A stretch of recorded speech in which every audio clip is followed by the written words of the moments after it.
నా కలే ఇలా నిజాలుగా నిలుస్తూ ఉంటే, నా కథలనే కవితలే పిలుస్తూ ఉంటే,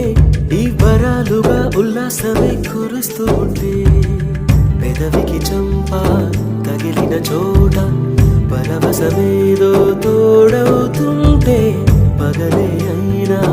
గగనంలోన తారలు చేరెనుగా. నిజంగా నేనేనా ఇలా నీ జలలో ఉన్నా, ఇదంతా